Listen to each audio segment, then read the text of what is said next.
It's not like a cat or a dog where they have that glow to them. Right. So he's sitting in the car and he's like, all right, bad news bears. This is going from bad to worse. Lifts up the car.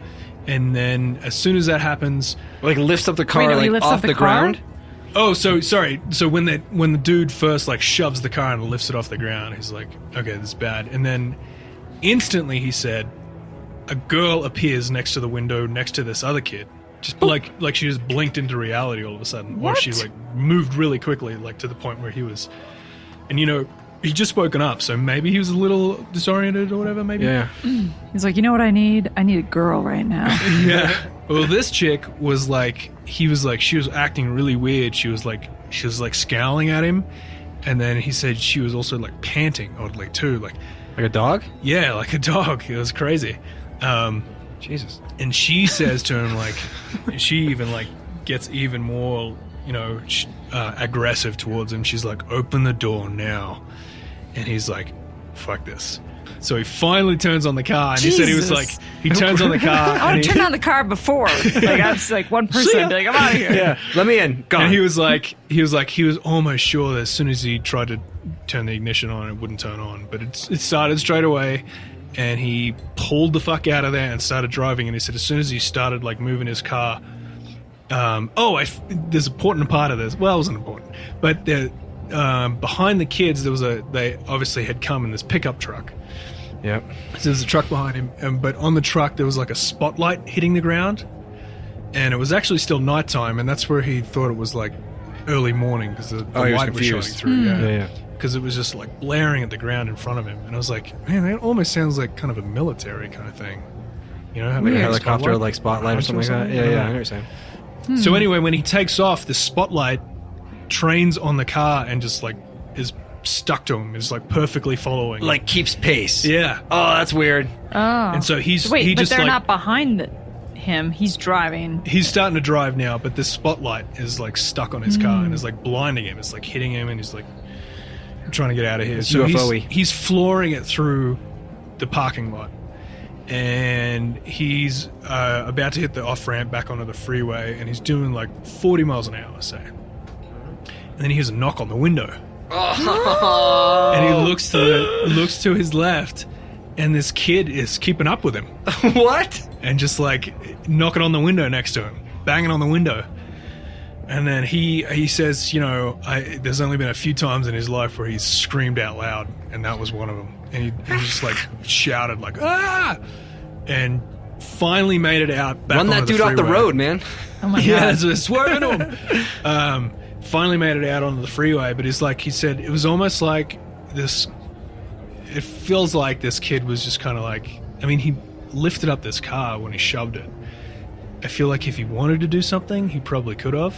I feel like it was just like where they were just fucking with him, But why? Why? I don't know. Maybe he was in an area that he shouldn't have been, or it was like he's tricksters. in the X-Men compound. Like where did he yeah, go or maybe into? it was like a military base there that was testing on people. I know we're getting into some weird territory here, but so he floors it out on the freeway, and this kid just kind of backs off. He's doing about 50 now, and the kid just kind of backs off, and he says I'd be doing 100. The truck didn't ever follow him. Okay. And he was just kind of out of there, and he said he went to a diner pretty much after that and just like sat there shaking with adrenaline, just like, oh my God, oh Jesus Christ, what the hell just happened? But yeah, crazy story. That reminds me, wait, hold on a second. Do we think that they were human, or were they possessed? Or the weird thing that they had to arrive in a truck? Like, just that's weird. It was like a weird mix of like supernatural and just like punk kids who were just fucking with him. I don't know. And then government conspiracy. It feels like the Lost Boys from. You remember the movie Lost Boys? And then the girl like who vampires. just appeared? Yeah, it feels like a lot. Yeah. Like When you started telling the story, I immediately thought Black Eyed Kids, because they always asked to enter your truck. They always asked to like be in your life. The door, yeah. But generally, they're very docile and catatonic. They don't express emotion. They kind of just look at you with dead eyes. Can I come in your car? Can I come in your house? Right. And this guy was running like crazy.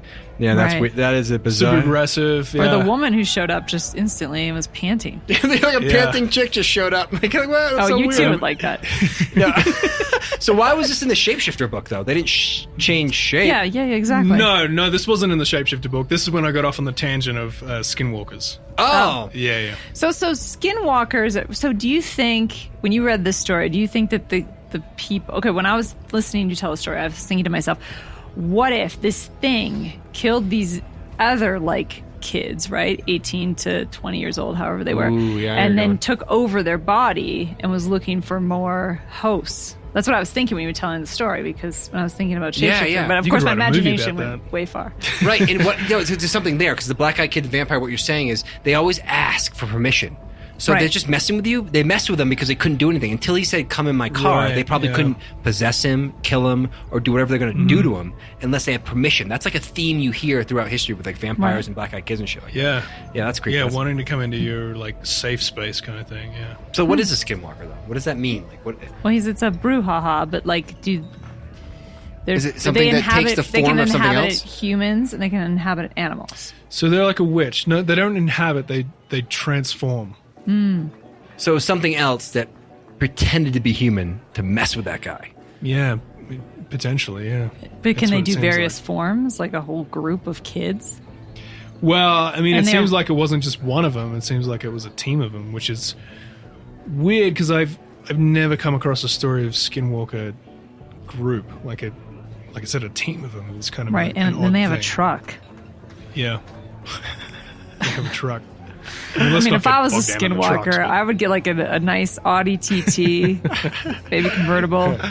Yeah. Like, why they choose like rednecks in the desert with like a giant spotlight? You know, like why they choose of all things they chose that? Right. Hey, I'm a redneck. Let me in your car at 2 a.m. Like, come on, like anyone's gonna let him in.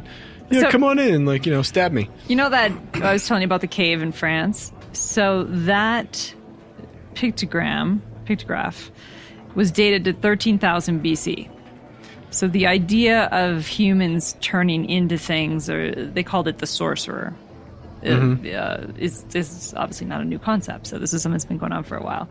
But I found this, I mean, of course we know there's animals that can kind of transform themselves to match like a leaf, or, to fit into their environment, like frogs, bugs, that kind of thing, right? Yeah, the chameleons changing colors and there's and that sort of octopuses that can do it. But there's this specific octopus that was discovered in 1998 called the mimic octopus. I mean, not very original on what they would call this octopus, but and it's called the greatest shapeshifter of all.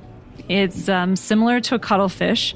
It's capable of mimicking its background environment by changing its color or texture of skin. However, it impressively is the only animal able to mimic a diverse range of species and plants. At least 13. It can change itself into at least what they recorded as 13 different fish and plants. And specifically... like physically it looks like it? Yes, it physically looks like a lionfish, a sea snake, a jellyfish. It can turn itself into a crab, and it will make itself seem like the opposite sex of the crab it's trying to bait, right? Oh, and then the crab comes up to mate with it, and then it eats it. Oh, that's so fucked up. But it's so precise on what it looks like, and it specifically picks things that look poisonous that other fish know that are poisonous. So what is the name of this octopus? Just so we can look up photos of it. The mimic octopus. The mimic octopus. Mm-hmm. Interesting. That's alien. That thing has amazing DNA.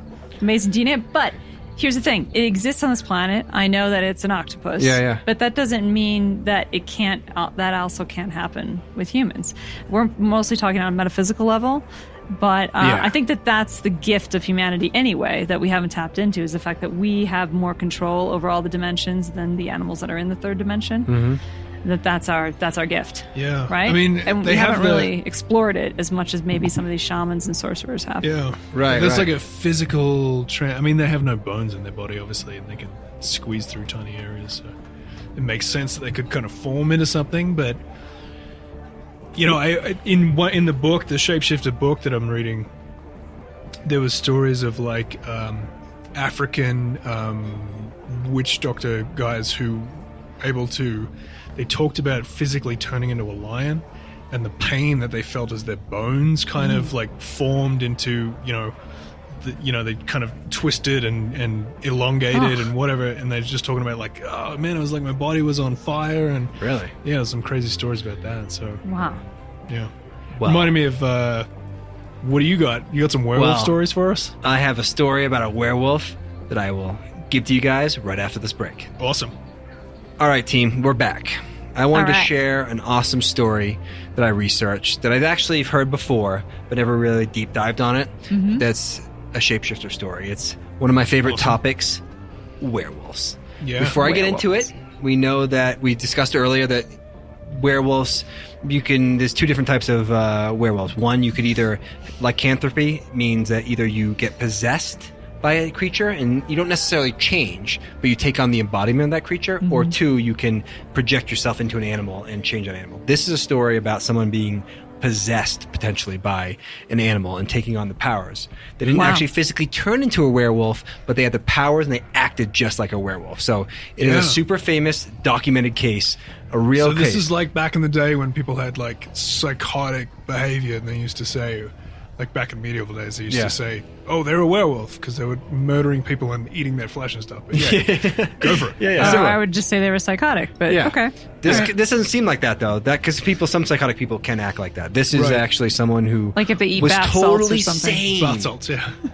All right, this is a story of Bill Ramsey, who was in England in a seaside town. So when he was 9 years old, his parents witnessed him. He went outside, and they're just watching him casually, and they suddenly watched him rip like this cement pole that had like chicken fence on it. They had chickens, and they had this like wiring fence on it. Whoa. And he ripped the fence out, ripped the cement pole out, and just started ripping the chicken fence apart with his teeth. And they're like, "What is happening?" And the guy who this kid was named Bill Ramsey. His perspective was, he was like, "I walked outside, and suddenly I felt very cold, and there was a rotting smell of stench. And next thing he knows, he kind of blacked out. I was like biting chicken wire with my teeth and ripping it apart like crazy." Whoa! So it's like a proper possession then. That bad immediately. Smell and, the bad smell. Immediately, I was like, "Oh, possession! This is what it is." So what year was this? The 80s. So no, 80s. He when he was a kid, he was in the 50s, but the story happens really in the 80s. So this and the kid was how old? He was 9. 9.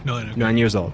Wow. Years later, so this went on. That was the first recorded case. I read this. There's actually a lot of information about this out there if you go deep on YouTube. But the book I read, which I really love, is called "Seekers of the Supernatural presents Conversations with Ed and Lorraine Warren, who are the famous ghost hunters who a lot of movies are based off." And it's just a very conversational, like recording of them talking to a they call it a bobby or a police officer in England. Yeah. And the guy's name is Tony, who interviews him about it because he was really into the subject matter. Tony. Hey, Tony. Hey, what are you doing there, guy? Tony. So this is my favorite werewolf story because it's actually documented and real. So this guy, Bill Ramsey, was a joiner, which is a carpenter. So he was an upstanding citizen, respected in the community, had a wife named Nina, and they had 2 grown children in college, and they had a dog. So as a kid, he had these experiences, but it didn't go away.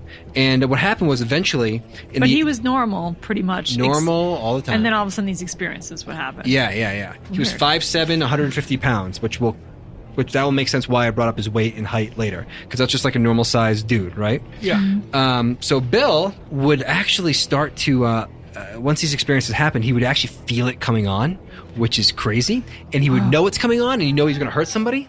So he would drive himself to a police station and be like, "Lock me up, please. Lock me up. I'm going to do something crazy." Oh my God, it's like Teen Wolf. Yeah. No, most movies though, a lot of movies and TV shows are kind of based off this incident. Not Really? Werewolf in London. That is not. That happened before. Okay. This was on the show. Remember the show Sightings? Yes. Yeah, I love that show. It was on that back in the 80s. So he would turn himself in basically, and some of the things he did was so he would never transform into, like, he didn't become hairy and grow fangs, but he would start acting like a werewolf and growling and like getting really aggressive. And then the police officers sometimes he wouldn't make it to the bar cells. He wouldn't make it in, and they'd be like, "Okay, we're gonna grab you, Bill. Like, let's get you in there." And then the stories are like 12 guys would try to tackle him, and he would just throw them off like they were rag dolls, like big fucking burly police officers or bobbies. He would just toss them off like they were rag dolls. He'd be growling like a werewolf. Finally, they would shove him in like the jail cell. And one of the famous stories of this guy is that he would at one night he was able to bend the bars of the jail cell and like get his body through it. Which the strength to do that is like no human could do that. You'd have to So maybe this is like the Hulk. Yeah, it's like Hulk level shit. Like even an adrenaline rush wouldn't get you to bend the bars. It reminds me of Split. You know that M. Night Shyamalan movie? Yeah, I saw that recently. Yeah, where the guy takes on like the beast form, and maybe Oh, it's probably just based off that. Like, you know, Could be. even if you didn't know he was basing off that, you know how you just like things people progress and the stories progress and everyone. Yeah. So Bill Ramsey's a famous case. The Warrens do get involved. I just want to give him a little backstory first. in 1987.